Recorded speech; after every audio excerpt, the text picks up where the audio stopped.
Welcome to The Explainer. Today we're digging into, well, literally, an incredible story about a revolutionary invention and the really strange paradox of the guy who created it all. So let's talk about a man named Richard Smalley. Imagine this. You dream up a multi-billion-dollar industry right from your little workshop in Lincolnshire, England, only to watch someone else take it all. That's his story. All right, so let's set the scene. It's the 1950s. If you had a big construction job, you had big, clumsy equipment. And if you needed to work in a tight space, well, you were pretty much out of luck. But Richard Smalley, he had this totally brilliant, really unconventional idea. He saw a problem nobody else was even trying to solve. And what he came up with was the world's first mini excavator. But here's the crazy part. It didn't have tracks or wheels. Nope, it walked. I mean, this was a concept so far out of the box, it was a complete reimagining of what a digger could even be. Just brilliantly simple and shockingly effective. Okay, so how did it work? The design was just genius. Total genius. You could tow it to any job site with a normal Land Rover, something simple. Then you'd pop it up on these four legs, which made it super stable, and then, and you gotta love this part, it would literally plant its own bucket in the ground and pull itself forward. It walked around using its own arm. And look, this wasn't some quirky invention that sat in a garage. No way. These machines were put to work immediately on huge projects. We're talking major infrastructure. By 1965, you could find a Smalley 360 down in the dirt, digging out tunnels for London's Victoria Tube Line. It proved its worth on the biggest stage imaginable, right out of the gate. So as you can imagine, an idea this good doesn't stay local for long. It just exploded. It went global, sold in over 40 countries. Smalley was this massive British success story. But one of those countries, one of those export markets, would change absolutely everything. That country was Japan. Before 1968, Smalley sold more than 100 of these revolutionary machines there. And you have to understand, this wasn't just about moving units. This was proof. Proof that a huge, untapped market existed in Japan. A market that Smalley, and Smalley alone, had just created from nothing. The impact of this was just massive. You see, Smalley didn't just open a new market. He accidentally handed his future rivals a complete, working blueprint. He literally showed them, here's how you do it, and hey, look, people will line up to buy it. It was a masterclass for the competition.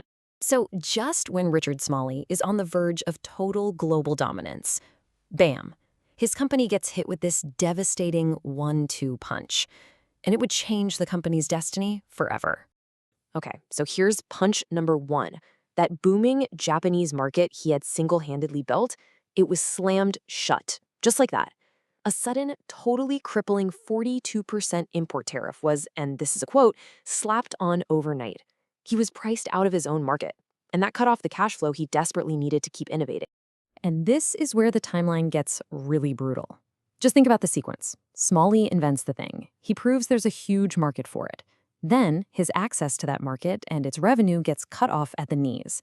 And then, just a few years later, what happens? A truly game-changing new technology emerges from the exact place he's now locked out of. The timing is just unbelievable. And that new technology? It was the tracked undercarriage. You know, the tank treads you see on every mini digger today. And it didn't just compete with Smalley's brilliant, ahead-of-its-time walking design. For the mass market, it made it obsolete, almost overnight. So let's break down why. You can really see the difference here. Smalley's design, it was simple, it was cheap, and it literally created the whole category. It was the pioneer. But the tracked design offered something else. Continuous movement, better stability, the ability to go anywhere, mud, uneven ground, you name it. It was, simply put, a more versatile, all-weather workhorse that contractors just couldn't say no to. And here's the real paradox, the tragedy of it. Smalley's greatest strength, its revolutionary simplicity, ended up being its fatal flaw. The market, it turns out, wasn't looking for the most brilliant concept. It just wanted a tough, reliable workhorse. And when faced with that choice, the entire construction industry went with the raw power and the go-anywhere, do-anything versatility of tracks. But hold on, the Smalley story doesn't end there. This isn't just a story of loss, it's also a story of incredible resilience. Because even though they lost the massive market they created, the company found a way to survive. And they did it by being incredibly clever. They pivoted hard. They looked at the market and said, okay, we can't compete with tracks in general construction, so where can we win? And they started engineering these amazing, highly specialized machines for niche jobs where tracks were actually a bad thing.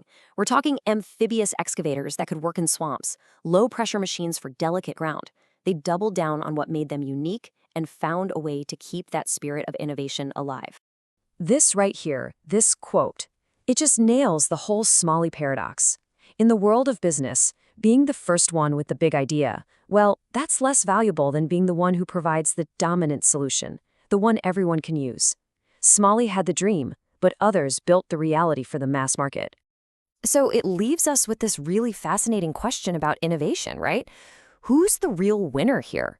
Is it the dreamer, the one who's so far ahead of their time they can actually see the future before anyone else?